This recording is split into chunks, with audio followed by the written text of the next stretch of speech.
Diabetes é uma doença prevalente no nosso meio e é extremamente importante avaliarmos as ferramentas para diagnóstico dessa doença. Ela é caracterizada pela hiperglicemia crônica, que leva esse paciente a ter muita sede, cansaço rápido e fraqueza, porque a deficiência ou piora da ação da insulina faz com que essa glicose circulante não consiga ser captada pelos tecidos. A presença geralmente um aumento de apetite que, apesar de estar aumentado, leva a um emagrecimento sem causa aparente. Ele refere também aumento do volume urinário, ele urina várias vezes, a poliúria, e essa poliúria, às vezes de característica noturna, chamada de noctúria. Todos esses sinais, muitas vezes, ainda não estão presentes no diagnóstico desse paciente. Vamos ver por esse caso, uma paciente de 42 anos que veio numa consulta, ela trouxe para nós uma glicemia de 109. Ela não tinha nenhum sintoma. Será que essa paciente está com essa glicemia normal? Será que ela é uma candidata a esse diagnóstico? O que a gente precisa como médico ficar atento? Os critérios diagnósticos do diabetes mellitus se baseiam na dosagem e testes laboratoriais em que eu vou avaliar hemoglobina glicada, glicemia de jejum e a glicemia após sobrecarga de glicose em 2 horas após a tomada desse líquido. O que nós sabemos? Uma hemoglobina glicada maior ou igual a 6,5 é um dos critérios para a doença, como também uma glicemia de jejum maior ou igual a 126, ou uma glicemia ao acaso, uma glicemia aleatória, daquele paciente que chegou no pronto-socorro com uma glicemia de 280 sem diagnóstico. Ele provavelmente é um paciente diabético. Ou eu posso fazer um teste mais acurado, procurando uma glicemia na sobrecarga, quer dizer, eu dou um líquido à base de açúcar e 2 horas após esse líquido eu vou ver a resposta desse paciente. Se ele apresentar uma glicemia maior ou igual a 200 na segunda hora, ele é considerado diabetes. Se ele apresentar uma glicemia entre 140 a 199 em 2 horas, ele é considerado intolerante à glicose.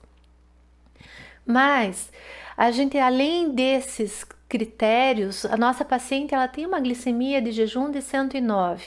Alguns fatores devem ser avaliados na entrevista dessa paciente. Eu coloquei em laranja o que essa nossa paciente veio trazendo no histórico. Ela é uma paciente sedentária, que não faz atividade física, apresenta uma história familiar de diabetes, o pai era diabético, uma história de macrosomia fetal, quer dizer, o bebê, que hoje tem 3 anos, nasceu acima de 4 quilos. Mas outros fatores também têm impacto e são indicadores para a pesquisa do diabetes em indivíduos que não têm sintomas. Por exemplo, hipertensão arterial, dislipidemia, principalmente naquele paciente que tem um aumento de triglicerídeo com HDL baixo, ou um diagnóstico prévio de intolerância à glicose, síndrome dos ovários policísticos, esteatose hepática ou presença de um outro sinal clínico associado à resistência insulínica, por exemplo, a acantose nigrans, ou é aquele paciente que vem e conta para nós que ele é usuário crônico de corticoide numa artrite reumatoide, ou ele faz uso de diurético tiazídico, ou ele usa alguns antipsicóticos. São todos fatores de risco que nós vamos ter que avaliar.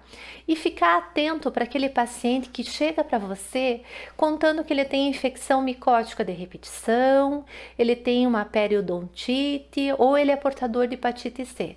São todos sinais de alerta para você pesquisar o diabetes.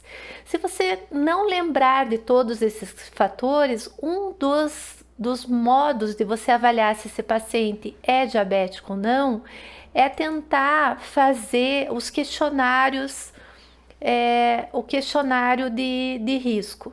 Então, o que a gente precisa ficar de olho? Existem alguns questionários validados em que eles tentam prever para nós o risco dessa população em ter diabetes. Então, essa nossa paciente de 42 anos, ela foi pontuando, tem algumas coisas que eu não consigo modificar, por exemplo, idade, histórico familiar, ela tinha um pai com diabetes, Mas vocês vão ver que cintura abdominal, atividade física, se pratica ou não, se come verdura ou não, se toma medicamento para hipertensão, isso também pontua. Tem algumas coisas que eu consigo modificar e mostrar para o paciente que ele pode mudar esse estado diabetogênico. Então, a nossa paciente, quando ela fez esse questionário, baseado em idade, histórico familiar, medida da cintura, índice de massa corpórea, se ela tinha ou não uma taxa de açúcar alta no sangue, se ela tomava medicação para hipertensão, se ela fazia atividade física regular, se ela era sedentária ou não, e se ela conseguia comer frutas e legumes, ela pontuou em 12 pontos, que isso me dá um risco de ser diabético em torno de 17% em 10 anos. Quando eu submeti essa paciente ao teste de tolerância, ela apresentou uma glicemia de 210 em 2 horas. Então, fechou o diagnóstico de diabetes. E vejam que era uma paciente assintomática, mas tinha alguns fatores de risco. Mas muitas vezes nós temos uma apresentação dramática do diabetes. Nesse caso 2, a jovem que foi admitida na emergência, ela veio num estado torporoso, com uma taquipneia com a respiração característica de hiperpneia associada à apneia, a respiração de Cheyne-Stokes. Além disso, uma taquicardia, um hálito de maçã podre, associado a um quadro de náuseas, vômitos e desidratação. Quando foi questionada a família se ela vinha em tratamento de alguma doença ou se ela tinha uso de alguma medicação, os familiares negaram, mas contaram que há 15 dias essa jovem vem apresentando um cansaço com perda de peso, sem perda de apetite, mas eles perceberam que ela estava fazendo um volume urinário maior, então ela estava tendo uma poliúria e a 24 horas referiu dor abdominal, sem histórico nenhum de diabetes. Entretanto, na emergência, a glicemia capilar dela era 420. Então, ela era extremamente sintomática e com todo esse quadro de hiperglicemia grave, mais acidose, cetose, ela caracteriza a cetoacidose diabética. Outros achados típicos que nós podemos ter nesse quadro são desidratação, hiponatremia, hipotensão, nível de consciência alterado, dor abdominal difusa. Por que é importante você caracterizar se eu estou à frente de uma insulinopenia, que é extremamente importante na cetoacidose, ou daquele paciente assintomático? Então, é importante para você prever que tipo de tratamento você vai fazer, se você vai poder entrar com medicação oral ou você vai precisar repor insulina. Então, grosseiramente, nós dividimos esses pacientes em pacientes diabéticos tipo 1 e pacientes diabéticos tipo 2. Quais seriam as características clínico-laboratoriais desses grupos? A nossa primeira paciente, assintomática, se a gente for ver, instalação lenta, poucos sintomas, histórico familiar presente, não, 42 anos, a obesidade ela pode estar presente, tipicamente presente, mas não significa que eu não posso ter um diabetes tipo 2 magro. A cetoacidose é rara, esse quadro dramático do diabetes é mais raro aparecer nesse grupo de pacientes.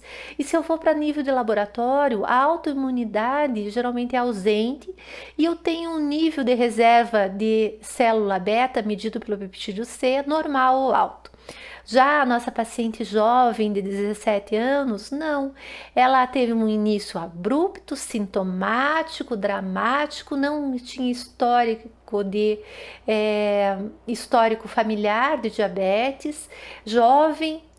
Ela pode se apresentar como uma paciente magra, obesa ou com peso normal, e 30 a 40% desse grupo de pacientes com diabetes tipo 1 fazem o diagnóstico do diabetes em cetoacidose. E quando a gente vai olhar lá no laboratório, os anticorpos antipancreáticos, eles estão positivos em torno de 70 a 95% desse grupo. E o peptídeo C, ele é baixo, indetectável, mostrando uma baixa reserva de célula beta. Então, como que a gente poderia classificar esse diabetes em relação ao diagnóstico? eu tenho em torno de 9% de pacientes diabéticos tipo 1, de característica autoimune. O tipo 2 é a grande prevalência, em torno de 90%.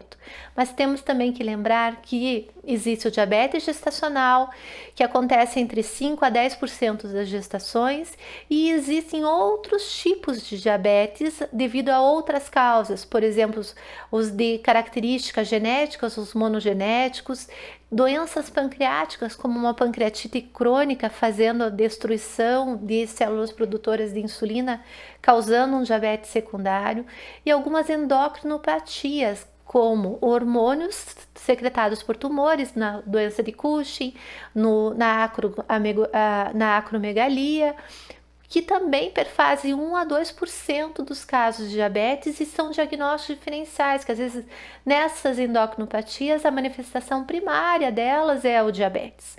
Mas após a era genômica, a gente sabe que, por mais que a gente divida o grupo de pacientes em tipo 1 e tipo 2, nós temos em torno de mais de 50 tipos de diabetes mellitus para serem investigados. Por hoje é só.